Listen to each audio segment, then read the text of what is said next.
invitadas. Y antes Ella es la que directora de la escuela. Sí. Antes de que Yulisa inicie, voy a poner a todo el mundo en silencio. Y cuando alguien quiera hablar, por favor me levanta la manito por aquí, por donde están los participantes, me pone la manito azul. Y en orden le iremos dando la palabra a cada quien. Así es que buenas noches. Yulisa, ¿dónde estás? Estoy aquí. Ah, pues adelante, tiene la palabra. Pues, señora, muchas gracias por la concurrencia. Hoy terminamos. Paguen sus micrófonos. ¿Sabes? Hoy concluimos el módulo de París, el París de Hemingway, una obra que le va a poner el broche de oro a esta linda experiencia que hemos compartido juntos. Pues Dania, la mayoría de nosotros la conocemos. Dania es una tertuliana fundadora de Tertulia Urbana, prácticamente de sus inicios. Es la amiga más vieja que yo tengo, lo cual me hace, no, tú eres la amiga más vieja que yo tengo, pero Dania es la amiga más vieja que yo conozco. Son dos cosas, Marianela. Pues Dania es una persona excepcional, una lectora que doy fe y juramento que desde niña ha sido una lectora crítica, una lectora dedicada, y comparto con ella a nivel personal las memorias más antiguas de mi vida, por lo cual para mí esta tertulia, cuando Dania modera una tertulia, me remonta a mis años escolares. Y compartimos esta gran aventura de la lectura, y a mí me place muchísimo que ella acepte ser parte de este grupo, Doña Lana. Pues a los nuevos y a las nuevas, bienvenidos, y este es su espacio. Únanse a Facebook e Instagram, que por esas vías solemos comunicar las actividades que tenemos. Tenemos un grupo de WhatsApp que no nos portamos muy bien, pero que estamos intentando hacerlo. Y demos inicio, señores, a este encuentro, y mucho orden, que somos muchos y todo el mundo debe de dar, aunque sea una mínima opinión durante la tertulia. Chao. Bueno, gracias, Yula, por todos esos piropos, casi me pusiste a llorar. Bienvenidos a Hemingway y a Fiesta, que fue su primera novela. Yo preparé una presentación con fotos que fui encontrando, porque yo leo, mis hijos dicen que yo leo en hyperlink, porque yo voy leyendo, investigando, viendo, buscando. Entonces me encontré con un montón de fotos que creo que nos van a ayudar a imaginarnos más lo que fue la experiencia de Hemingway y sus compañeros en esta aventura que se convirtió en la novela Fiesta. Entonces comparto la pantalla, Julio, para que podamos verlo todos.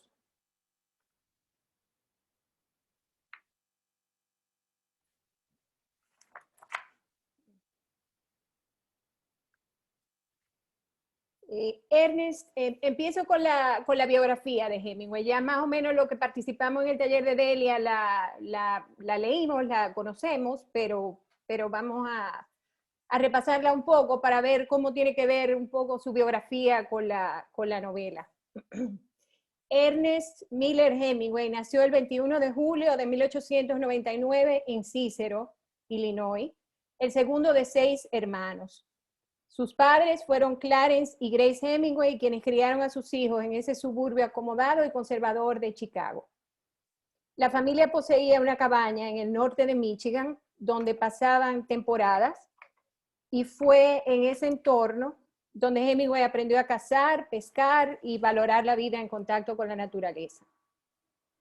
En la escuela secundaria, Hemingway trabajó para el periódico escolar Trapiz, escribiendo mayormente sobre deportes. Después de su graduación en 1917, empezó a trabajar para el periódico Kansas City Star. Su experiencia en este periódico influiría luego su prosa, directa y distintivamente libre de adornos. Hemingway dijo en una ocasión, en el Star te veías forzado a aprender a escribir una oración declarativa simple. Esto es útil para cualquiera. El trabajo de periódico no daña a un joven escritor y puede ayudarlo si lo abandona a tiempo. En 1918, Hemingway partió hacia Europa para servir como chofer de ambulancia de la Cruz Roja en el frente italiano. Había intentado alistarse en el ejército norteamericano, pero fue rechazado por problemas de visión. Llegó a Italia en junio de 1918 y el 8 de julio, mientras repartía chocolates y cigarrillos a los hombres en el frente, fue herido por fuego de mortero. A pesar de sus heridas, logró asistir a soldados italianos y ponerlos a salvo, por lo que recibió la medalla italiana de plata a la valentía. Tenía 18 años en ese momento. Hemingway se recuperó de sus heridas en un hospital de Milán, donde conoció a Agnes von Kurowski, una enfermera 7 años mayor que él, que se convirtió en su primer amor y primera desilusión, y que quedó retratada en su novela Adiós a las armas, en el personaje de Catherine Barclay. En enero de 1919, Hemingway retornó a Estados Unidos. Pasó tiempo en el norte de Michigan antes de tomar un trabajo escribiendo para el Toronto Star. En septiembre de 1920, se mudó a Chicago, donde conoció a quien sería su primera esposa, Hadley Richardson. Hemingway y Hadley, que también era 8 años mayor que él, se casaron el 3 de septiembre de 1921 y 2 meses después, Hemingway fue nombrado corresponsal extranjero del Toronto Star. Con dinero de Hadley, los nuevos esposos viajaron a París, llegando a la ciudad el 22 de diciembre de 1921, con cartas de introducción del novelista Sherwood Anderson para Gertrude Stein y Ezra Pound. Hemingway y Hadley se instalaron en un apartamento barato en la Rue du Cardinal Lemoine, en el barrio Quinto de París. En París, Hemingway pronto se convirtió en una pieza clave de lo que Stein llamaría la generación perdida. Con Stein como mentora, Hemingway se codió con muchos de los grandes escritores y artistas de su generación, como Scott Fitzgerald, Ezra Pound, Pablo Picasso y James Joyce, entre otros. Durante su tiempo en París, Hemingway siguió trabajando como corresponsal del Toronto Star, al tiempo que escribía y publicaba cuentos.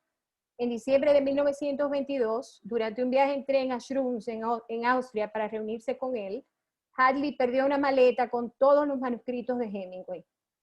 2 de las historias publicadas en su libro, 3 historias y 10 poemas, fue todo lo que sobrevivió de su obra hasta ese momento. En 1923 nació su primer hijo, John Hadley Nicanor Hemingway. La apodaban Bombi. Para ese momento, el escritor había comenzado ya a frecuentar el Festival de San Fermín en Pamplona, España. En el verano de 1925, los Hemingway viajaron junto a un grupo de expatriados norteamericanos y británicos al festival. De sus experiencias en ese viaje nació su primera novela, Fiesta, que en inglés se llamó The Sun Also Rises. La novela está considerada por muchos como su mejor trabajo por su análisis magistral de la desilusión posguerra de su generación. Hemingway escribió a su editor Max Perkins que el punto del libro no era tanto sobre una generación que se perdía, sino sobre el hecho de que la tierra para siempre permanece. Él entendía que los personajes de Fiesta podían estar golpeados, pero no estaban perdidos. Hemingway era un escritor disciplinado que dedicaba tiempo a su oficio. Corregía larga y meticulosamente sus manuscritos antes de la publicación final, y los primeros borradores se transformaban en un producto final más pulido y de mayor simplicidad. Poco después de la publicación de Fiesta, en 1926, Hemingway y Hadley se divorciaron. Ya para ese momento, Hemingway tenía una relación establecida con Pauline Pfeiffer, una mujer sofisticada que trabajaba en París como reportera de moda para Vogue, amiga de Hadley. Pauline, una ferviente católica, se convertiría en su segunda esposa y madre de sus otros 2 hijos. En marzo de 1928, Hemingway y Pauline regresaron a Estados Unidos y se establecieron en Key West, Florida. Allí nació su segundo hijo, Patrick. Ese mismo año, Clarence, el padre de Hemingway, se suicidó en Illinois. Este suicidio fue un tremendo golpe para Hemingway, quien por años culpó a su madre del hecho. En 1929 se publicó con gran reconocimiento de la crítica Adiós a las armas, A Farewell to Arms, una novela basada en sus experiencias de guerra. Esta novela estableció firmemente a Hemingway en el canon literario estadounidense. Según sus críticos, la novela mostraba un nivel de complejidad no evidente en Fiesta, su primera novela. Los años 30 pasaron para Hemingway entre literatura y aventura. Cacerías en África, toros en España, pesca en Florida eran parte de su vida habitual. En 1937 viajó a España a cubrir la Guerra Civil Española. Allá se reunió con la periodista y escritora Martha Gellhorn, a quien había conocido en 1936 y que se convertiría más tarde en su tercera esposa. De la experiencia de la Guerra Civil salió el material que se convertiría en su novela Por quién doblan las campanas, publicada en 1940 y que eventualmente sería nominada al premio Pulitzer. En 1939, separado de Pauline, Hemingway llegó a Cuba. Con Martha Gellhorn se mudaría a la finca Vigía en las afueras de La Habana. En 1940 se finalizó su divorcio de Pauline y en diciembre de ese año se casó con Martha. A partir de ese año y hasta el final de su vida, fijaría su residencia de verano en Ketchum, Idaho, y su residencia de invierno en Finca Vigía, Cuba. En 1944, Hemingway viajó a Cuba como corresponsal de la revista Collier. En Londres conoció a Mary Welch, quien se convertiría en su cuarta y última esposa. Estuvo presente como periodista en la liberación de París. Según dijo después, fui el primer norteamericano en París y liberé el Hotel Ritz.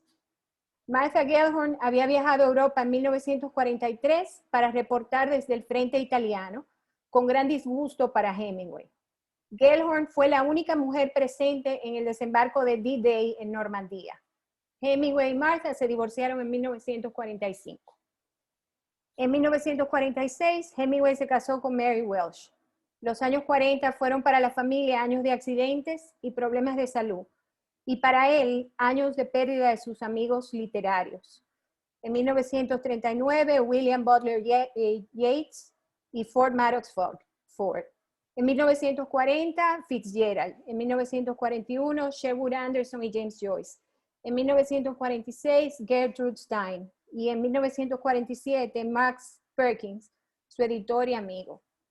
Durante este periodo empezó a padecer fuertes dolores de cabeza, hipertensión, sobrepeso y eventualmente diabetes. Mucho de esto fruto de accidentes y de muchos años de abuso de alcohol. En 1951 publicó su novela El viejo y el mar, que ganó el premio Pulitzer en 1952. En 1954 sufrió 2 accidentes casi fatales en África. Fue dado por muerto y diversas publicaciones publicaron su obituario. Estos accidentes potenciaron el deterioro de su salud y contribuyeron al incremento de su abuso del alcohol. Ese mismo año fue reconocido con el Premio Nobel de Literatura. Aún en recuperación de sus accidentes, no viajó a Estocolmo a recibir el premio. Ya para 1954, su cuerpo y su mente empezaban a traicionarlo. En sus próximos años se vería afectado por graves dolencias físicas y una profunda depresión. En 1956, estando de visita en el Ritz de París, recuperó unos baúles con libretas de apuntes que había dejado guardadas en el hotel al regresar con Pauline a Estados Unidos en 1928. Basado en esas notas, empezó a escribir sus memorias de los años 20 en París. Y de ahí nació París era una fiesta. En 1960, Hemingway abandonó Cuba y se mudó a su rancho en Ketchum, Idaho. Allí enfermó y presa de una profunda depresión, se suicidó el 2 de julio de 1961. París en una fiesta sería publicado de manera póstuma por su viuda Mary Welch. Durante su vida, Hemingway publicó cuentos, novelas cortas, artículos, antologías y obras de no ficción. Entre sus mejores obras se encuentran Fiesta, que fue publicada en 1926, Adiós a las armas en el 29, Por quien dobla las campanas en el 40, El viejo del mar en el 51, Las nieves de Kilimanjaro en el 61 y París era una fiesta en el 64. Hemingway dejó un impresionante legado de trabajo y un estilo icónico que aún hoy es influencia para escritores. Su gran personalidad y su constante búsqueda de aventura fueron tan importantes como su talento creativo para la creación de su imagen. Fue un escritor genial y despiadado, cuya necesidad de sobresalir y ganar estuvo siempre por encima de su relación con sus familiares, amigos y relacionados. Fue un ser humano inseguro y con grandes defectos, pero un gran escritor. Entrevistado por George Plimpton sobre la función y objetivo de su arte, Hemingway probó una vez más ser el maestro de lo que él llamaba una oración verdadera, cuando contestó, partiendo de las cosas que han pasado y partiendo de cosas tal y como existen y partiendo de todas las cosas que conoces y aquellas que no puedes conocer, haces algo a través de tu inventiva que no es una representación, sino algo completamente nuevo, más real que cualquier cosa verdadera y viva, y tú lo haces vivo. Y si lo haces lo suficientemente bien, le das inmortalidad. Fiesta fue su primera novela. Fue publicada en 1926. Basada en sus experiencias de un viaje al Festival de San Fermín en Pamplona con un grupo de amigos norteamericanos y británicos expatriados, fue escrita durante el verano y el otoño de 1925. La novela es un roman à clef, en la que todos los personajes y situaciones de la ficción están basados en personajes y situaciones de la realidad. La novela narra las vivencias de un grupo de expatriados norteamericanos y británicos que frecuentan un mismo círculo en París. El género de la novela ha sido clasificado como novela modernista, diario de viaje, novela de desilusión, entre otras clasificaciones. La lengua original de la novela es el inglés, aunque en los 94 años de su publicación ha sido editada en una infinidad de idiomas. La trama se desarrolla en los años 20, empieza en París y se mueve a Bourguete, Pamplona y Biarritz para terminar en Madrid. La historia está narrada en primera persona por Jack Barnes, un corresponsal norteamericano que vive en París y viaja los veranos a España, cada año con un grupo diferente de amigos. Jack nos narra toda la historia desde su punto de vista. El tiempo de la novela es cronológico. Su tono es por momentos sombrío, desapegado, irónico y nostálgico. Se persigue a lo largo de la novela una sensación de resignación de los personajes a lo inevitable. No se manifiesta en ninguno de ellos un deseo o aspiración de cambio. El personaje principal es Jack Barnes, Jacob Barnes. La estructura de la novela la divide en 3 libros y 19 capítulos en total. En el libro 1 se presentan los personajes de la novela y su interacción en la vida del París de la Rive Gauche de los años 20 y se sientan las bases y antecedentes para el conflicto que vendrá posteriormente. El libro 2 nos lleva al desarrollo o al nudo de la novela, el viaje al Festival de San Fermín y las pasiones que se desarrollan entre los personajes de la novela, especialmente Robert Cohn, quien con su comportamiento nos lleva al clímax de la misma. El libro 3 es el desenlace del conflicto.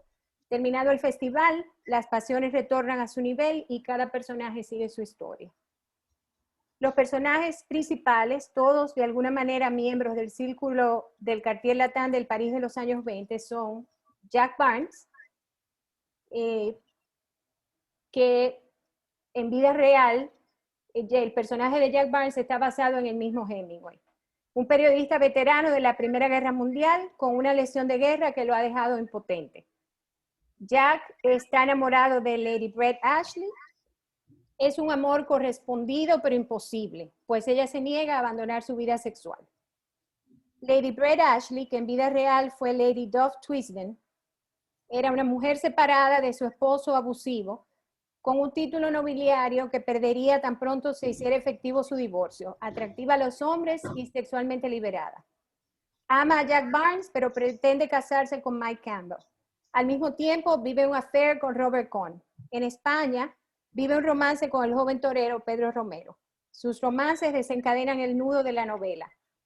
Brett es un retrato de la mujer moderna de los años 20 y al mismo tiempo es en la novela una especie de figura masculina. Robert Cohn, que en vida real se llamaba Harold Loeb, es un norteamericano judío divorciado, graduado de Princeton, donde aprendió a boxear, que publicó por un tiempo una revista literaria y llegó a publicar una novela con mediano éxito. Al momento de la trama, pretende escribir su segunda novela, lo que se le dificulta. Como los demás personajes, vive en París, pero a diferencia de ellos, añora Estados Unidos. Se obsesiona con Lady Ashley, quien vive con él un romance de unos días en San Sebastián para luego rechazarlo. Las acciones que su obsesión le lleva a tomar se convierten en el nudo de la historia. Robert Cohn sufre la actitud antisemítica de los demás personajes de la historia, de la novela. Bill Gordon, en vida real se llamó Donald Ogden Stewart, y Bill es un auténtico amigo de Jack. Aunque vive en Estados Unidos, frecuenta Europa y se integra al estilo de vida de los expatriados en París. Como Jack, es un veterano de guerra, es un bebedor y el autor deja implícito que es homosexual. Es el único personaje de la novela que no siente atracción por Brett. Usa el humor para enfrentar o desviar las situaciones y conflictos de la vida. Mike Campbell era Patrick Guthrie. Es un escocés alcohólico que vive de los fondos que su madre le envía de Escocia. Es el prometido de Lady Ashley y pasa la mayor parte de la novela borracho.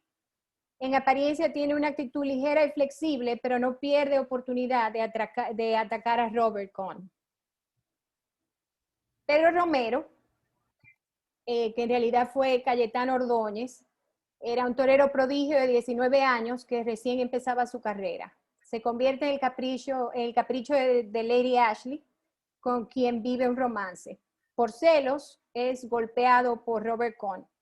Herido, torea en la plaza de Pamplona, logrando cortar la oreja del toro que había corneado y matado a un hombre durante el encierro, saliendo cargado en hombros por la puerta de la plaza. Montoya era Juan Quintana, que era el dueño del hotel donde se hospedaban los viajeros. Aficionado a los toros, amigo de los viajeros al empezar los Sanfermines, censura la actitud disipada de ellos cuando integra en la fiesta al torero, distrayéndolo de su trabajo. Algunos temas de la novela que yo pude identificar son la falta de rumbo de la generación perdida, la inseguridad masculina, la evasión a través del alcohol. Algunos motivos son las amistades superficiales o falsas amistades, la ingesta excesiva de alcohol, de nuevo, en contraposición a la prohibición que en ese momento existía en Estados Unidos. La dificultad de comunicación, el sentimiento de corrupción o de daño en los personajes y el bienestar en presencia de la naturaleza. Las relaciones son superficiales, excepto en los momentos en los que los personajes se sienten desgraciados o tristes. Y estos son los momentos de comunicación honesta y genuina. En el mundo de fiesta, los personajes beben alcohol para disfrazar sus sentimientos de tristeza y desconexión. La corrida de toros podría ser un símbolo en la novela. A mí me llamó mucho la atención la escena de los bueyes, de los cabestros, cuando pacifican a los toros. El buey herido y los toros en manada al otro lado de la arena podría quizás reflejar la dinámica de la relación de los viajeros. De igual manera, el lenguaje de Hemingway al describir el trabajo de Romero en la arena es muy sensual, es casi sexual. Y la estocada final es prácticamente una seducción. O sea que quizá podríamos entender que con esto Hemingway nos advierte sobre el peligro de la sexualidad como camino a la destrucción. Los diálogos de la novela son concisos, precisos y libres de adorno. El vocabulario es llano y coloquial, fácil de entender aun cuando el autor nos transmite ideas profundas a través de la interacción entre los personajes. El autor logra a través de estos diálogos y sin agregar descripciones ni explicaciones, transmitirnos el ambiente y los estados de ánimo de los personajes, en el estilo característico de Hemingway y siempre diciendo más en lo que queda implícito que lo que queda plasmado en la página, nos enseña el mensaje en lugar de contárnoslo. Fiesta está considerada por muchos como el mejor trabajo de Hemingway. Ciertamente es una novela magistral que comunica con maestría las vivencias, incertidumbres y temores de su tiempo. Les paso unas cuantas fotos. Este es la licencia de pesca de Hemingway del 24. Este es el Hotel Quintana, que es donde se desarrolla la novela en Pamplona, ahí se hospedaban los huéspedes. Y aquí se puede ver quizá el origen del maltrato a Robert Cohn. Hemingway era un individuo con un ego tremendo, que creía y reflejaba que él era más fuerte, más valiente, más hombre que todos los demás. En ese viaje a Pamplona, él invitó a Harold Loeb a que entraran a la corrida novillera. Harold Loeb tenía miedo, no quería, pero Hemingway lo convenció. Mientras Hemingway trataba de acercar al toro, a uno de los toros, otro de los toros se acercó donde Harold Loeb. Harold Loeb se quitó el suéter y con el suéter toreó al toro. El toro se le metió por debajo y él quedó sentado encima del cuello del toro y dio un par de vueltas por la plaza, sentado en el cuello del toro. Eso lo captaron unos corresponsales norteamericanos y salió en los periódicos americanos. Entonces, Hemingway nunca le perdonó eso a Harold Loeb, que se hubiera lucido más que él en esa corrida. Este es el manuscrito de la novela. Hemingway escribía en cuadernos. Para la novela Fiesta fueron 7 que él fue corrigiendo, que corrigió al final y cambió pues, un montón de cosas, sobre todo simplificando la historia. Y esto es la frase final de la novela, que yo creo que la resume completa. Con esto yo creo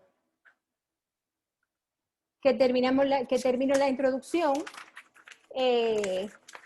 No sé si alguien quiere comentar algo. Me encantaría oír sus opiniones de la novela, de los personajes, qué le parecieron. Yula, Julio. Sí, pues las personas que quieran preguntar algo o hacer un comentario, que por favor me pongan la manito y así por orden yo les iré dando la palabra.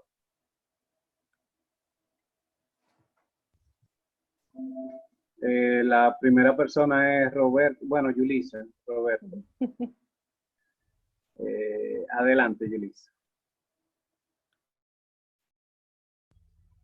Gracias, Julio. Hasta yo me confundí buscando, ¿dónde yo estoy para levantar la manita? Me le adelanté a doña Lucita, ¿viste? Qué ágil. Bueno, doña Lucita, estoy relajando. Pues quería aprovechar Julio, para darle la bienvenida al señor Carlos Aguilar, un invitado de doña Virginita que anda por ahí. Lo que pasa es que somos muchos y quizás no se ve, pero lo avisté hace un rato. Bienvenido, Carlos. Pues mira, Dania, primero felicitarte por esta, ¿verdad? Por esta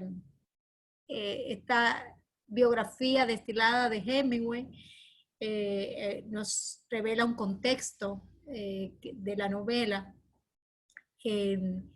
Y hay algo chulísimo que a mí me pasó, que quiero como abrir el diálogo a partir de ahí, y es que haber leído esas dos novelas de ese mismo momento en la vida de un personaje, uno con una memoria muy inmediata, como es Fiesta, y la otra, la memoria del hombre ya maduro, de ese hombre consagrado, de esa literatura, de esa pluma ya, una pluma experta, ganadora de un Nobel, Pulitzer, de todos los premios que había en ese momento.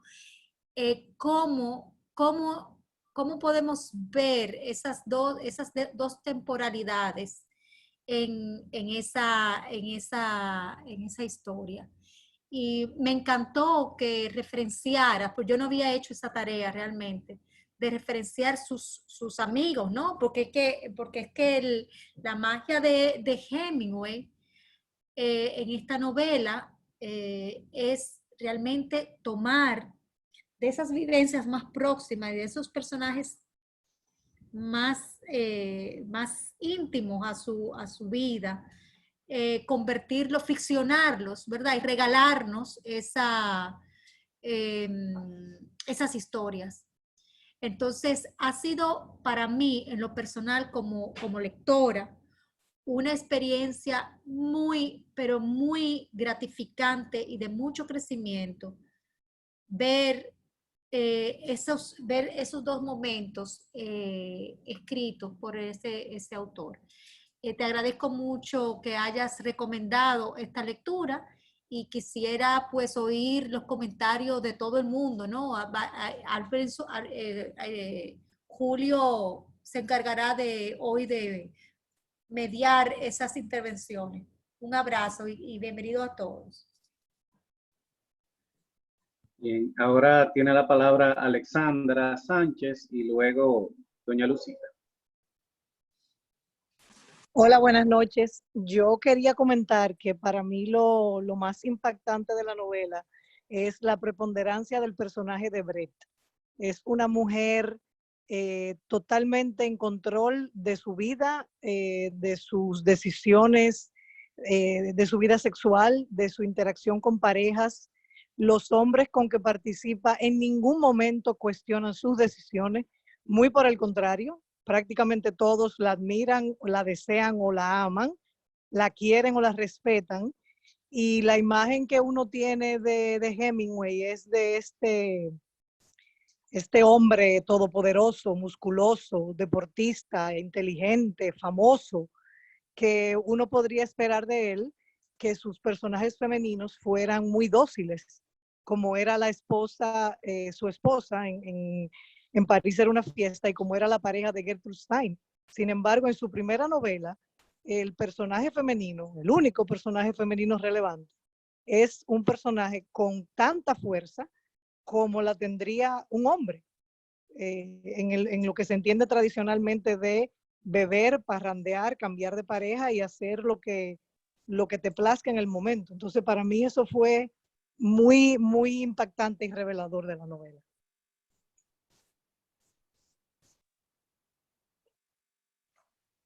El personaje de Brett, Alexandra, a mí me encantó y también me pareció un poco, la primera vez que yo la leí y habiendo conocido la leyenda de Hemingway de lado, me pasó eso mismo. O sea, el personaje de Brett en la novela y su dinámica de relación con los personajes masculinos, casi ella se convierte en el personaje masculino. Y hay como una inversión de roles muy, muy extraña y muy interesante. O sea, ella reflejaba a la mujer, el extremo de la mujer de su época. La verdad que logró captarla y crear un personaje muy, muy interesante. Doña Lucita y Laura. Bueno, en primer lugar, buenas noches y encantada con las explicaciones que nos acaba de dar. A mí me gustó mucho la novela. Los diálogos fabulosos. Es de lo mejor que tiene esa novela. Pero la descripción de los personajes uno a uno, cómo él describe las cosas, y esa descripción de los lugares a donde él va, esa descripción de la naturaleza. Cuando él va a pescar, yo creía que yo estaba pescando con ese señor, porque es una cosa tan bien hecha, tan bien escrita, que uno parece que está yendo con él a la pesca, que vuelve con él, que se va a la cama, de todo, con ese señor que escribe también. Luego, cuando van a Pamplona, esos diálogos con esos personajes, que entre sí tiene tantos conflictos, eso está escrito de una manera genial, como solamente él puede hacerlo. Porque uno, cuando está leyendo, está esperando ya el pleito entre ellos, pero se van calmando, se van entendiendo, como toditos son locos, como escritores al fin, entonces se van entendiendo y ya llegan, algunas veces llegaron a golpearse, pero generalmente se llegan a un acuerdo entre sus tragos y todas esas descripciones están tan perfectas que uno cree que está con ellos, no tomando porque tomaban demasiado, pero en el lugar, pero ya con ellos en el pleito, arreglándose, es una cosa tan perfecta. El personaje de Brett, como dijo ella, me encantó, porque es una mujer que hace realmente lo que ella cree que debe hacer, no le importa a los demás. Es una mujer fuerte y ella resuelve su vida como ella cree que tiene que resolverla. Pero cuando él describe los toros, o sea, los ruedos, ahí es que verdaderamente me fascinó la novela, porque parece que yo estaba ahí con esos toros y llega un momento en que a ti, aunque no te guste, te llega a gustar y tú quieres que él siga explicando cómo que está el toro, cómo fue que toreó, y naturalmente el torero llega un momento en que copa todo el sitio, porque el muchacho siempre lo describe tan bello y tan sublime, que en total el muchacho lo que tenía era 19 años. Pero eso lo describe él de tal manera que aunque a uno no le guste el toreo, llega un momento en que uno quisiera estar dentro de esas, ¿cómo se llama eso? La corrida. La corrida. Y déjeme decirte que yo las odio. Y he estado y con los ojos cerrados. Pero sin embargo aquí, leyéndolo, me encantó. Y eso fue lo que hizo que todos esos americanos fueran y sigan yendo a Pamplona después de esta novela. Es una novela realmente de viajes. No es una novela de reflexión. Es una novela de fácil lectura. Gracias. Bueno, buenas noches. Gracias, Dania, por tu maravillosa presentación, tantos detalles. Y ahora que digo detalles, a mí me encantó la magia que el autor utilizó en tantos detalles, cómo él hizo el engranaje de esos detalles, tantos detalles dentro de los diálogos que en mi opinión son el corazón de esta obra. Detalles en los diálogos, en los personajes, en las descripciones. Y entonces, una curiosidad es que en el 2009, Pamplona celebró el Día de Hemingway con motivo del 50 aniversario de su última visita a la ciudad. Y el año en que él murió, en 1961, él ya tenía sus entradas para la Feria de los Toros de San Fermín, y entonces canceló unos días antes y a los pocos días pues ya no tenía vida, murió. Entonces ya al final del libro él menciona, porque para mí él tenía una habilidad muy grande de vivir tanto en Cuba como en Estados Unidos, como en París, como en España. Incluso cuando a él le iban a entregar o le entregaron el premio Nobel, que él mandó su discurso grabado, él dijo que era el primer cubano, que qué alegría ser el primer cubano en recibir el premio Nobel de literatura, o sea que él se sentía totalmente cubano. Entonces, bueno, mami hacía así porque ella tiene sangre cubana. Entonces, para finalizar, aquí corroboro lo que él dice, porque eso es él, Hemingway, que está diciendo. Por mi parte, me alegraba de estar en un país donde resultaba tan sencillo hacer feliz a la gente. En España, uno nunca está seguro de si el camarero te va a dar las gracias o no. Por el contrario, en Francia, todo descansa sobre bases financieras más claras. Es, por lo tanto, el país donde más fácil resulta vivir. Claro, eso es una metáfora, porque él disfrutaba tanto sus viajes a España como su estadía en Cuba, en Florida, pero él hace una descripción, digamos, metafórica de lo que él entiende, cómo se vive en cada lugar. Y él aprendió español, hablaba español claro, o sea que en Cuba él tenía su persona, su señor, que lo enseñó a pescar y fue fiel a Hemingway a lo largo de su vida. La obra me encantó. Muchas gracias, Dani. Bueno, qué bueno. Excelente. Dania, ¿te quieres referir a algo? Un poquito. Yo No. creo que doña Lucita y Laura lo dijeron todo muy completo. hay poco que comentar ahí. Okay. Ay, Bueno, sí. pues, Es que esas señoras hacen la tarea. ahí sí. No, pero es chulísimo, a mí me encanta. Sí. Bueno, pues continúa Yulisa de nuevo. Está en mute, Yulisa. Enciende tu micrófono, Yulisa, enciende tu micrófono. Si hay alguien de las personas nuevas que no saben usar la manita, el raise hand, y quieren usar el turno, yo encantadísima puedo dárselo. Levanten la mano física, ¿no? Ok, bueno. ¿Seguro? Bien. Pues, a ver, ¿qué es lo que nos regala Hemingway en esta novela? Hemingway está enseñándonos, mostrándonos qué fue a buscar, qué fue. Yo creo que, me parece que en el Cineforum de pasado comentábamos cuál era el fenómeno, qué fenómeno se había dado, que habían coincidido todas esas estrellas en París. Y no es, aquí se ve esa búsqueda, ¿no? Aquí vemos como ese grupo de norteamericanos e ingleses, en particular, ¿verdad? Enfocándonos en la novela, anda buscando esas emociones, ese contacto con la naturaleza, esa vuelta a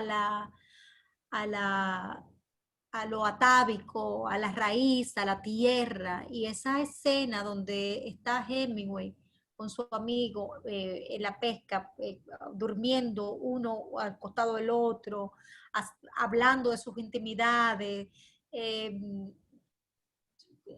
compartiendo lo cotidiano, lo sencillo, lo simple, ¿no? De la vida. Y cómo Hemingway está narrando una conversación tan que pudiéramos llamar efímera, ¿no? Es una conversación que tú tendrías con tu panita, con tu buen amigo, ¿verdad? Y él rescata esa cotidianidad y la vuelve, pues, una obra una obra de literatura, ¿no? Entonces, por eso, ahí vuelvo al comentario anterior que hice, donde el recurso que él toma de la mano, que él tiene a su disposición, es ese caldero, ¿verdad? De amistades y de colegas y de personas buscando. Habían quizás algunos que eran grandiosos escritores, como Dos Pasos o Fitzgerald o Joyce, pero habían otros que realmente iban en búsqueda de de esa gracia que es la vida, ¿verdad? De vivir esa emoción, saliendo de un Estados Unidos ultra conservador, donde estaba en ese momento, incluso hasta con una ley seca, y van a Europa caramba, a vivir esas emociones, ¿no? Y entonces viajan, como se ve en el libro, y es hermoso de la manera que Hemingway nos presenta, nos regala ese momento de la vida de esos escritores. Yo particularmente tuve un tema de predisposición con la tauromaquia. Yo obviamente estoy absolutamente en desacuerdo con esa. Se me hizo sumamente difícil leer esos párrafos, sumamente por lo descriptivo y a pesar de lo poético, lo sangriento que resulta ser esa, es como decían, no sé si fue Laura Lucita, que uno parecía estar ahí viviendo esas, ¿verdad? Esos duelos, esa lidia.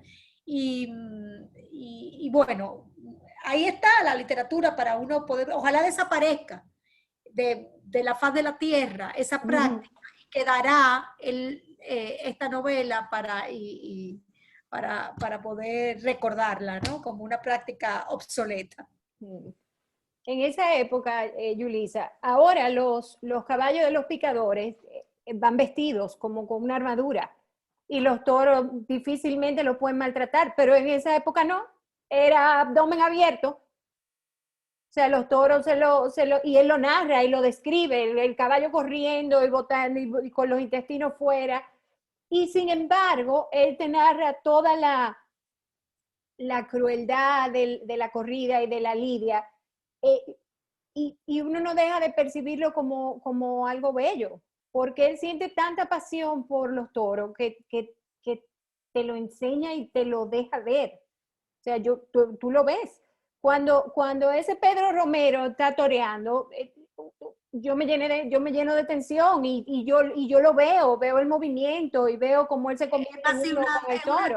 Es un vals, ¿no? Es un vals. O sea, sí. Cuando tú lo lees, más bien estás describiendo un vals que una lidia de un toro, claro.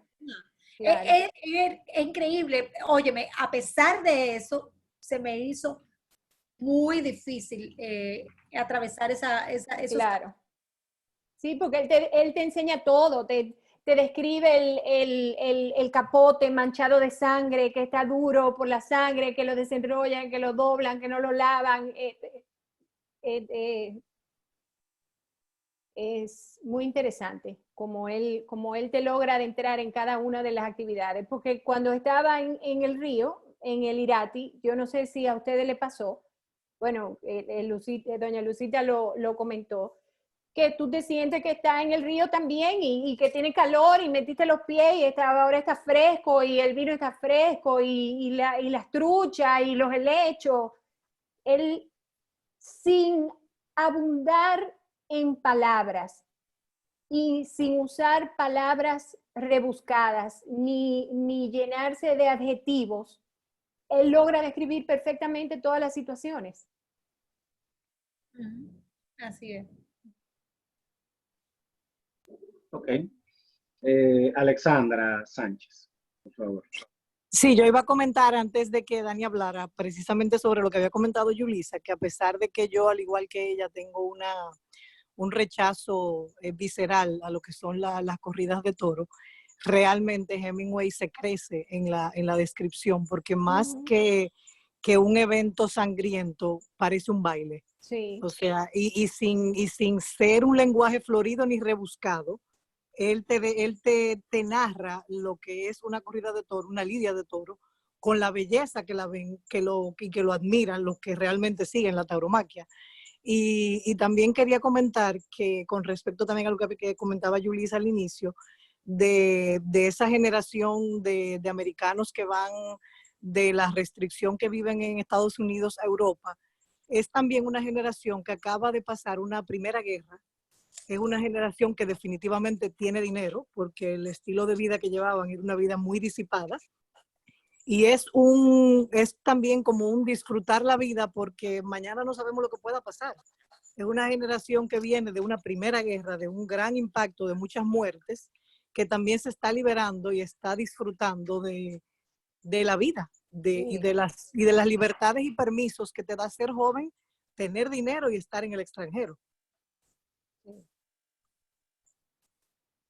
En el caso de Hemingway, a mí me sorprendió cuando leí la biografía que él estuvo en la guerra como chofer de ambulancia en menos de un mes. Él llegó en junio a Italia y el 8 de julio lo hirieron. Entonces, él logra narrar las vivencias de la guerra, pero yo me imagino que él siempre se sintió un poco un farsante, porque él no vivió esa experiencia de guerra. Sin embargo, la narra como en su novela Adiós a las armas, lo narra con una capacidad de hacerlo a uno vivirla y verla, que cualquiera piensa que él estuvo los 4 años de guerra luchando en el frente. Yo quiero corregirte eso, Dania. Un escritor siempre habla de sus propias mentiras. De lo que quiere ser. Pero eso no lo hace un farsante, eso lo hace un excelente mentiroso. Y yo creo que, y hablo obviamente en sentido figurado, ¿no? Claro, claro. Yo no creo que eso le haya traído a Hemingway remordimientos, sino... Él se creyó su propia historia. Claro, satisfacción. Doña Lucita y Laura, y luego Marianela. Julio, me voy a No se oye. Se oye entrecortado, Laura. Que como ya yo hablé y veo que otras personas han levantado la mano, ¿me puedes dejar de última? Me quedo de última, por favor. Ok, está bien. Pues, doña Marianela, por favor. Bueno, Dania, gracias. Fuiste bien concisa, muy buena presentación. Gracias. Presentarnos a Brett, esa mujer le tengo una envidia terrible. A mí nunca me dejaron andar con tantos varones cuando yo creo que estaba más buena. Entonces, yo las envidio a esas mujeres que le dan tanta libertad y que la dejan sentarse en barra. Son cosas que yo añoré, que vivo añorando. Porque ahora los varones que consigo tienen una edad que no se quieren sentar en la barra. Ay, pero eso no se hace como una doña como tú. O sea, vivo frustrada.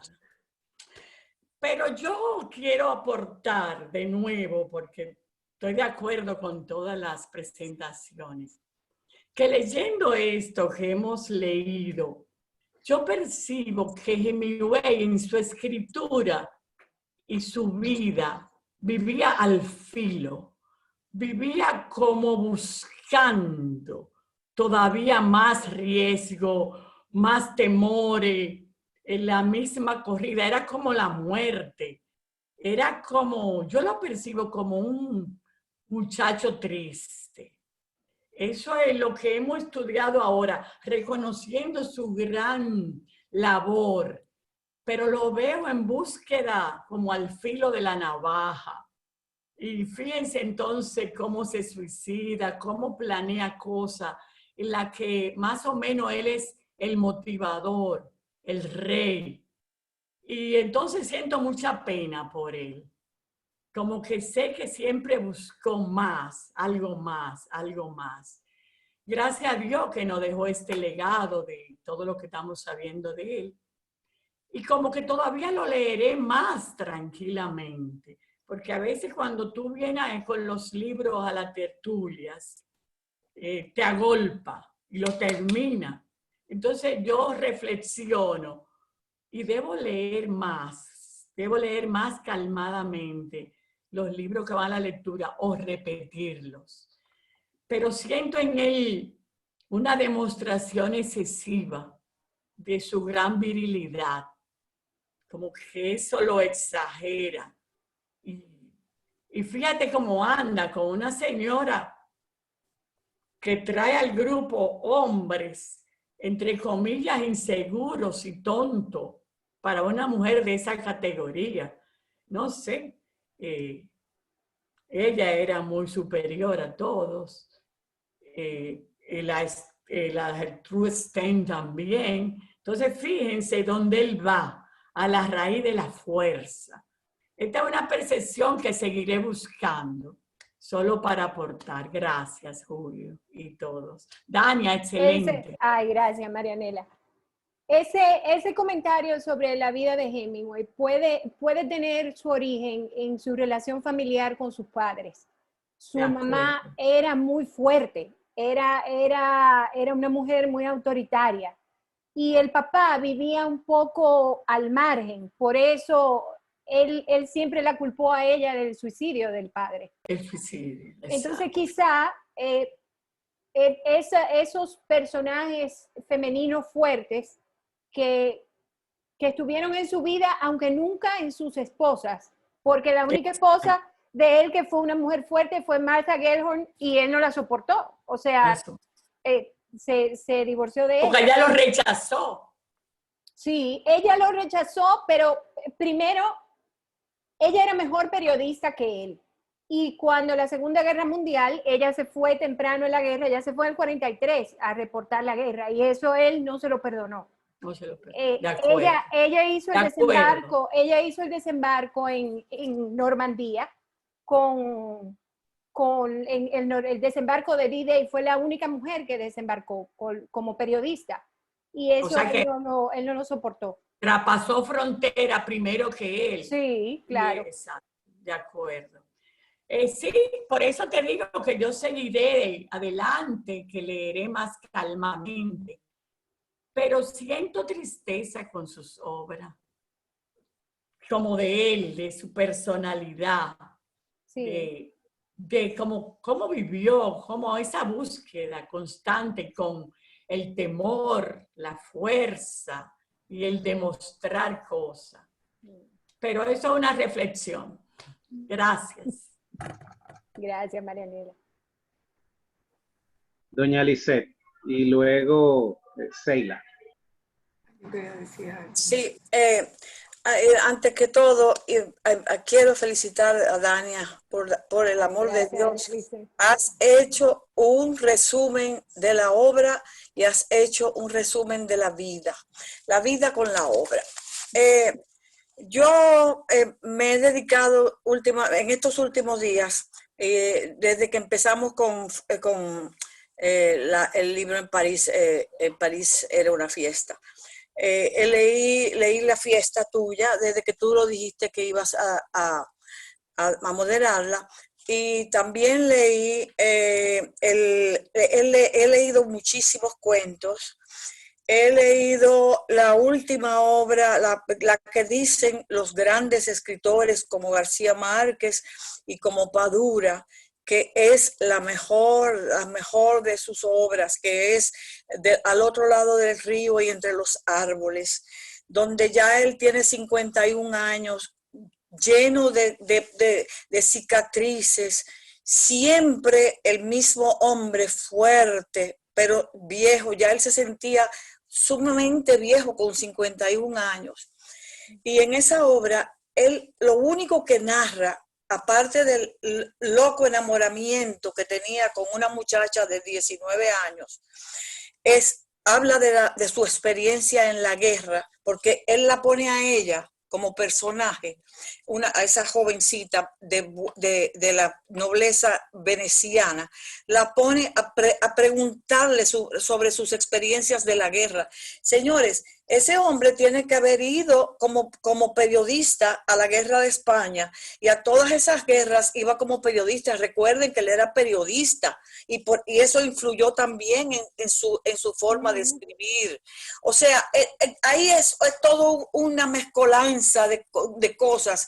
Esa forma de escribir de él, tan diferente a los demás de la generación perdida, porque esa es la grandeza de esa generación, es que todos pertenecían a ese mismo círculo y todos fueron grandes, pero cada uno era tan y tan diferente. Señores, porque el Ulises de Joyce, que lo vamos a, yo espero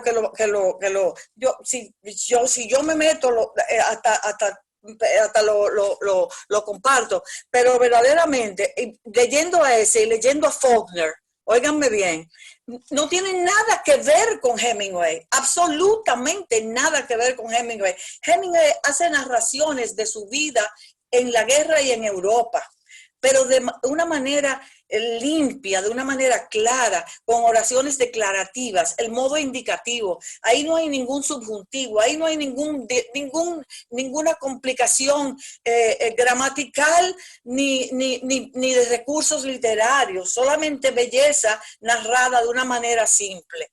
O sea, esa fue su gracia, y aparte de que es un ser emblemático, un ser que todo el mundo admiró por la grandeza, por lo buen mozo que era, por lo bello y por lo importante y por lo prolífico que fue en su obra. Pero no he leído una sola obra que no sea sobre su vida, sobre su propia vida. La ficción, lo que nos dijo Delia, que no era su memoria, yo disiento completamente, porque todas son sus memorias, verdaderamente, y que él las ficcionaliza a la manera en que todos los escritores lo hacemos.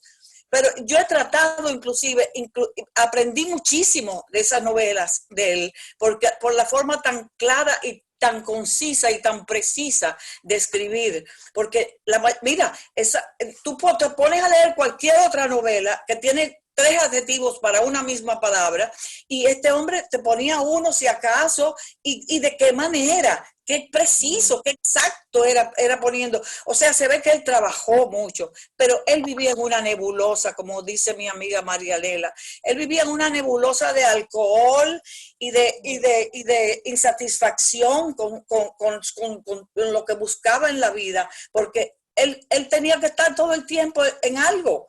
Fíjense que se mudó, que sé yo cuántas veces, se casó 4 veces, o qué sé yo cuántas veces. O sea, y siempre mujeres mayores que él. ¿Qué motivo hay ahí para que sean mujeres mayores que él también? Él también a lo mejor veía en ellas una madre, la madre que no sé, que fue muy fuerte, o no entiendo. O sea, Marianela como psicóloga puede, y Rosa Mariana, pero verdaderamente los cuentos me han gustado a mí ahora más que las novelas. Y gracias por oírme. Muchas gracias. Gracias, doña Lisette. Bien, sigue Seila y luego de Seila, Rosa Brea. Hola. Dejé el colegio y vine para acá. Eres la culpable, Dania. Nada, quería decir que, bueno, al igual que Yulise, a mí no me gusta la corrida de toros, pero realmente me lo disfruté. Me imaginé todo, fue muy descriptivo. Me encanta la forma de costumbrista que él tiene. Él describe todo, como los personajes, las carretas, cuando él va al río. Eso parece que él es una gente él viene de origen de campo, y eso es tan bonito, como él se adentra en las costumbres de los sitios que él va y cómo él adopta lo del lugar, y eso me gusta, la forma en cómo lo describe y cómo lo interpreta así mediante su escritura. Quería hacer un comentario de que su nieta, que también se suicidó, lleva el nombre de uno de los vinos que él se bebía, el Margot Hemingway. Y nada, y también así como decía doña Lisette y Marianela, él vivía como escapando de la realidad, porque siempre estaban en una borrachera continua. Yo no había visto una cosa igual.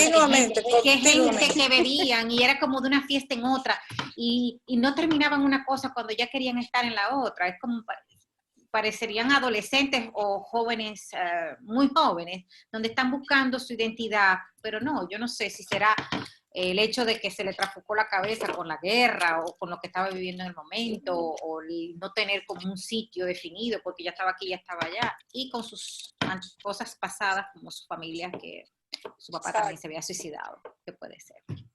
es cuando. Él lo heredaba eso, él lo heredaba, era una enfermedad. Sí, la gente, bueno, ya sabrán más que yo, pero se supone que cuando hay cadenas de suicidios en familia, es una cosa Seguro que sí, que seguro. se repite. Sí. Es depresión. Sí, bueno. Endógena se llama, depresión endógena. Que me digan las psicólogas si no es así. Bueno. Bien, gracias. Rosa, Brea, por favor. Sí, bueno, me gustaría que me dijera Rosa Mariana mejor, me siento más en intimidad. Bueno, pues muchas gracias realmente a la presentación. Más doctora, ella es la matatana, porque ella es clínica.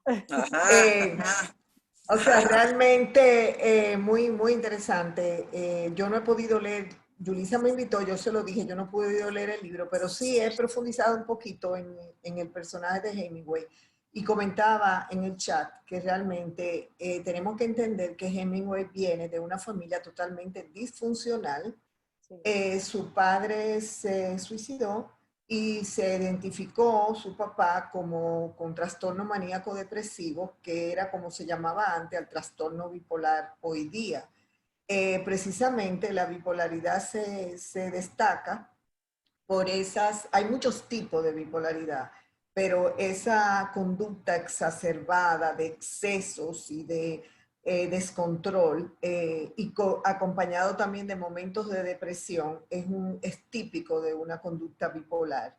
Entonces, eso que ustedes veían como esa nebulosa y todo eso, aparte que se dijeron en un foro psiquiátrico, un amigo que me contó que se discutió la personalidad de él, que él se negaba a ser tratado y se negaba a tomar medicación. Porque hoy día la bipolaridad es perfectamente compatible con medicaciones y la persona puede tener una vida totalmente funcional si lleva una serie de pautas y de indicaciones de vida. En el caso de él fue llevando una autodestrucción y el hecho de él tener tantas relaciones que no poder mantener una relación estable también indica su personalidad lábil emocionalmente y descontrolada. O sea que tenemos que entender ese personaje que al final acabó suicidándose y el suicidio, dicho sea de paso, no se hereda. Lo que se hereda es esa patología que no se trabaja en la familia. Que por eso en los casos de ellos, tantos familiares se suicidaron. Supe que el hijo de él se cambió de sexo. Sí. Y un hermano de él se suicidó también. Su único hermano varón también se suicidó. O sea, que ahí había una familia sumamente disfuncional. Sí. De que él fuera tan creativo y todo eso pudo haberlo ayudado, pero él fue muy autodestructivo. O sea, él no quiso buscar ayuda porque se le trató de buscar ayuda psiquiátrica y él no aceptó. Entonces, por eso mi pena, Rosa Mariana, por eso mi gran pena, porque lo he querido, lo he llegado a querer. Tú lo querías ayudar. Exacto. Bueno. En 2 ocasiones, su última esposa lo ingresó en un hospital psiquiátrico. Él estuvo, creo que, no sé si fue Johns Hopkins, no, Mayo Clinic, creo que fue Mayo Clinic. Y el tratamiento que le dieron fue de electroshocks. Por alguna razón, él empezó a perder la memoria y ya no se recordaba de las cosas. Y eso fue en los años los últimos años antes de su suicidio. Y hay gente que dice que uno de los motivos de su suicidio fue que al ir perdiendo la memoria ya él no tenía capacidad de escribir porque no recordaba nada. Y como bien decía doña Lisette, prácticamente todas sus obras están basadas en sus experiencias. Entonces... Sí, pero el mismo alcohol, el mismo nivel de alcoholismo hace que se deteriore todo el cerebro. O sea, que eso también fue, como decía, un mecanismo de autodestrucción que venía de muchos años atrás. Sí. Sí, pues él era alcohólico desde joven. Ok. Laura, por favor, adelante. ¿Tú querías decir algo? Yo le quiero consultar algo. Yo leí que debido a los diálogos en las obras de él se compara con las películas que hizo Woody Allen, que tiene ese tipo de diálogo con los personajes. La comparan con París, a Medianoche en París. ¿Tú has oído algo de eso? Yo. Ajá. No lo había escuchado. Comparan con Woody Allen debido a la forma de que él escribe. No lo había escuchado, pero podría ser, porque él utiliza mucho diálogos rápidos. Los diálogos son frases cortas, aunque a veces Woody Allen como que se mete en una frase eterna. Pero sí, podría ser. No lo había escuchado nunca. Aunque el experto en cine está por ahí, que Ricardo. Exacto, Ricardo. Yo quería, quizá pudiera abundar en esa respuesta, en lo que por algo fue galardonada por el guión, ese film, y fue precisamente porque Woody Allen tuvo... Está en mute, Julissa. Está en mute. No te lo puedo creer. Sí, pero cuánto? Solamente la última parte. Que fue galardonado por... Bueno, fue galardonado, ¿no? Por el script, por el guión de la película, ¿no?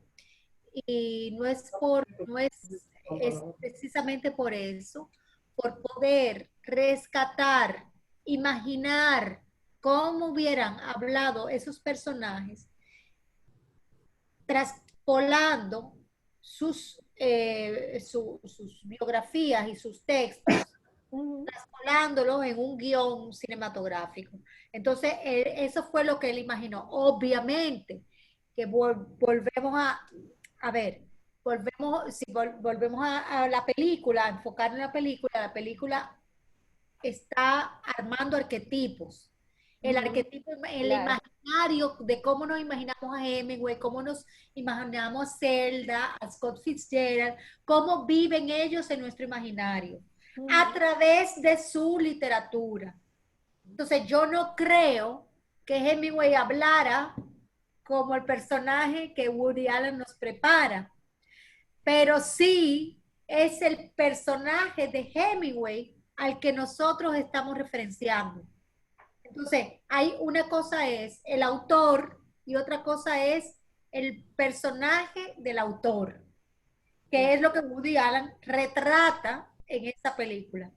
Claro. Entonces es muy interesante las adaptaciones cinematográficas, incluso las interpretaciones novelísticas o literarias, porque hay licencias para todo. Entonces, ¿por qué no? Porque si yo quiero poner a Scott Fitzgerald y a Zelda hablando de esa manera, bueno, pues tengo toda mi licencia. Si es verosímil, si es creíble, ¿no? Pues, y yo me la creí. O sea, a mí me gustó ver esa Zelda. A mí me gustó esa Gertrude Stein y a ese Hemingway, ¿no? Entonces, ese eco que tienen esos personajes es la literalidad de esos personajes. Ahora, otra cosa es que clínicamente hayan tenido una condición psiquiátrica, que clínicamente no se haya querido tratar y que probablemente haya sufrido. Ahora, aquí va una pregunta cortica para Rosa Mariana. Una consulta, la pobre, siempre se le pega la consulta a Rosa Mariana. ¿Está ahí Yo creo que ella se retiró. Yo creo que ella se fue. Anda, qué pena. Ella se fue. Bueno, aunque no, la estoy viendo ahí. Ah, no, sí, parece que se retiró. Qué pena, la llamo por teléfono. Está Marianela está presente. No, porque ella no es clínica. Si Marianela me receta una pastilla, me mata. Yo no soy clínica, yo soy escolar. Fíjate que yo siempre pienso en el ser humano. Yo solo le doy mi enseñanza y las pautas. Entonces, ella es clínica. Inclusive, fui muy cauta de no diagnosticar la bipolaridad de Hemingway, aunque sé que es así, pero eso tiene que hacerlo un clínico. Y ustedes saben que la ética profesional es muy importante. Yo puedo opinar en un grupo de amigas, pero ya en un foro de esto, tengo que ser muy respetuosa y cauta. Muy o sea bien. que muy bien por Yulisa. Yo le tiré esa ahí a ver si usted estaba atenta. Claro, pero hazla, Yulisa, que todas podemos buscar algo. Mira, a ver, todo lo que estamos aquí podemos entender algo de todo lo que pasa en la vida. Vamos al reto. Bueno, tiene la mano levantada Laura y Luisita. Sí, yo tengo también una pregunta, quizá Marianela me la pueda responder, la voy a dejar para el final, pero yo sí quería, si mal no recuerdo, ustedes me corrigen, yo tengo entendido que Hemingway fue a la guerra, fue herido, pero como él era el chofer de la ambulancia, como que él no se sentía realmente un héroe. Y como que esa participación en la guerra para él fue un poco frustrante, fue herido, lo condecoraron, pero él entendía que no había cumplido un papel sumamente relevante. Entonces, por otro lado, corroborar su espíritu aventurero, que se ve reflejado en las obras que hemos leído, muerte, toreros, boxeadores, cazadores, por ejemplo, él le gustaba el peligro. Él enfrentaba ese peligro porque él personalmente sufrió accidentes en África y él seguía cazando, seguía yendo, accidente en avioneta y él seguía, o sea, una vida de perseverancia, de riesgo, de arriesgarse, de aventura. Pero entiendo que para él vida y arte eran como lo mismo, la misma cosa. Por eso es que muchas de sus obras se reflejan sus vivencias, vida y arte, pues para mí los veo igual. Y la curiosidad que yo tengo, Marianela, es que sí, como bien dijo Rosa Mariana, él tiene un hijo transexual y sus hijos comentaron en una entrevista que cuando lo veían, pues pasaban un momento muy bueno con él, los enseñó a cazar, los enseñó a pescar, pero que pasaban mucho tiempo sin verlo, pero que tenían un buen recuerdo de él.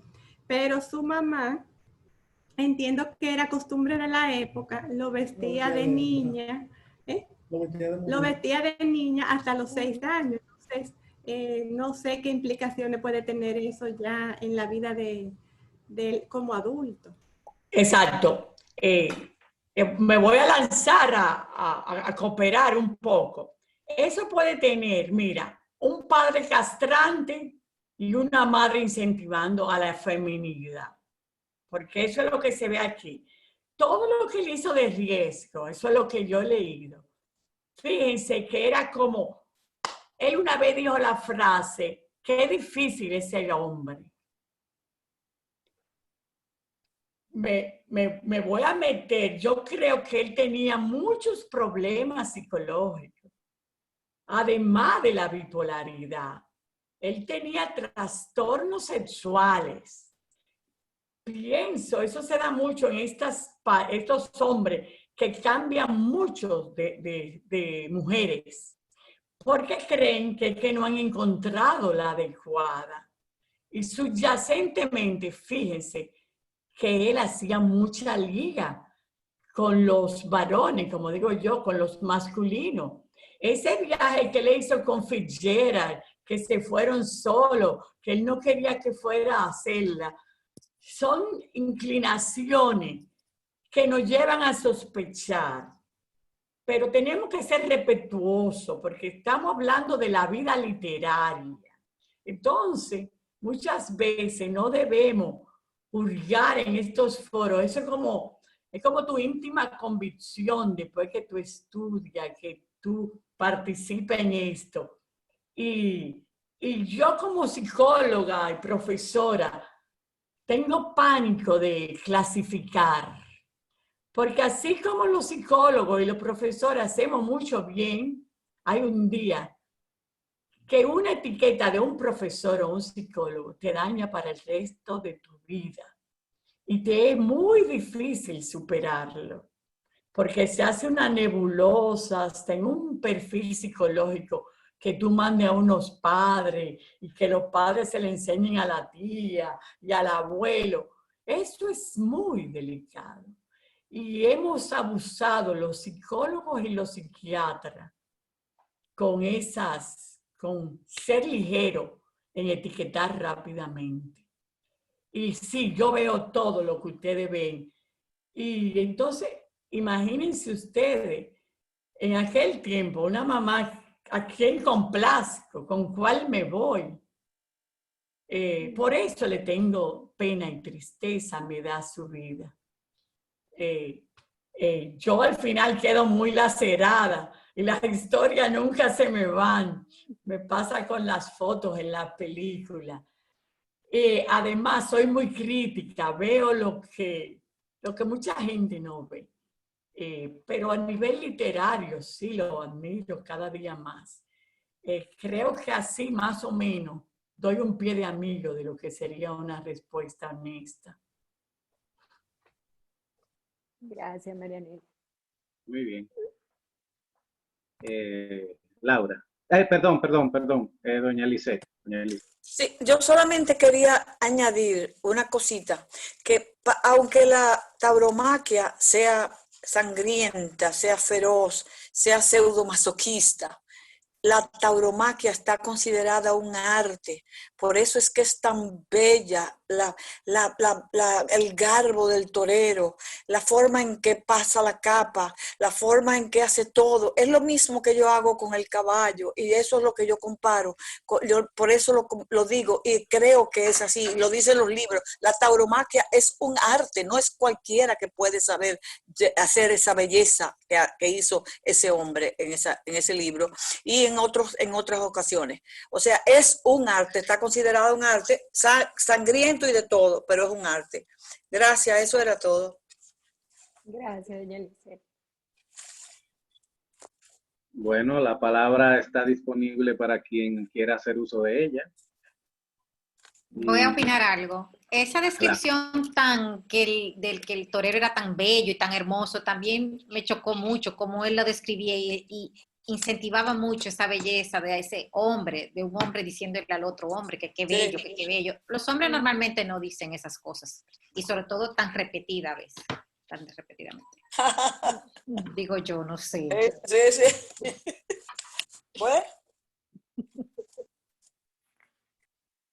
Bueno, pues, ¿alguien más? Pero es que es verdad que era... Ok. Es verdad que era bello. Penélope. Que es verdad que era bello. Sí, hermoso, yo no he dicho lo contrario, y el mismo Eugenio, bellísimo, pero yo me refiero a lo mucho que él lo comentaba, hablando de que si él tenía trastornos sexuales o de identificación, ese comentario. Bueno, Dania, excelente tertulia, felicidades. Gracias. Me encantó a todos. ¿Alguna palabra para cerrar? ¿Algún pensamiento final? Yo quiero leer un pasaje corto de la novela.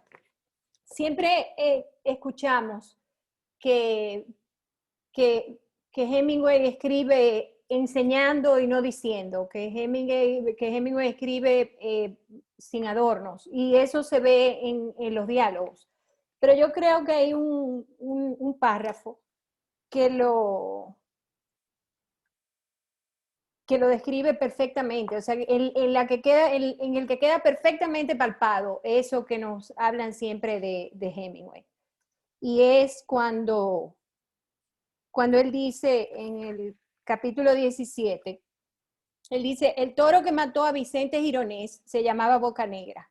Era el número 118 de la ganadería de Sánchez Tabernero y fue lidiado y matado aquella tarde por Pedro Romero, el tercer toro de aquella corrida. Por aclamación popular se le concedió una oreja a Romero que a su vez se la regaló a Brett, quien la envolvió en un pañuelo mío, por cierto. Hasta ahí, hasta que él habla de Brett, parece que él está escribiendo una noticia de un periódico. Él está narrando lo que pasó. Luego dice, después los dejaría olvidados, ambos, oreja y pañuelo, junto con un montón de colillas de cigarrillo Murati en el cajón de la mesilla de noche que había junto a su cama en el Hotel Montoya. Ese párrafo dice más de Brett y de la actitud de Brett y de la personalidad de Brett que todo lo que él dijo de Brett en la novela. O sea, él está hablando de que ella es desapegada, que es descuidada, o sea, dice tanto sin decir nada. Leyendo ese párrafo yo entendí el estilo, por qué se clasifica como se clasifica el estilo de escribir de Hemingway. Señores, gracias por todo. Gracias por compartir este libro conmigo, que me encanta y qué bueno que les gustó. Y nada. Excelente, mi amor, excelente. Gracias, doña Excelente, Dania. Qué bueno. Gracias. Gracias, mi amor. Yulisa, ¿tiene algún anuncio, Yulisa? Sí. El miércoles Adelante. próximo, el miércoles próximo tenemos el Cineforum de Florida Project. Pasado mañana. Y en 15 días, el lunes próximo todavía la película está pendiente. Y en 15 días tenemos la tertulia literaria de Alice Munro, La vida de las mujeres, donde enfocaremos la vida de las mujeres del pueblo de Jubilee. Aborde la novela, es una novela bellísima, muy fácil de leer, Sí. muy rápida y que donde hay mucha identificación con la mujer dominicana también ahí en esa pequeña novela. Así es. Pues, Dania, agradeciendo de nuevo esta tertulia. Muchas gracias a todos y a todas por venir y acompañarnos. Y nada, pues nos vemos el miércoles que viene. Si Dios quiere. El miércoles. Bye, buenas noches. Hasta el miércoles. Gracias, Hasta Dania. el miércoles. Gracias a todos. Sí.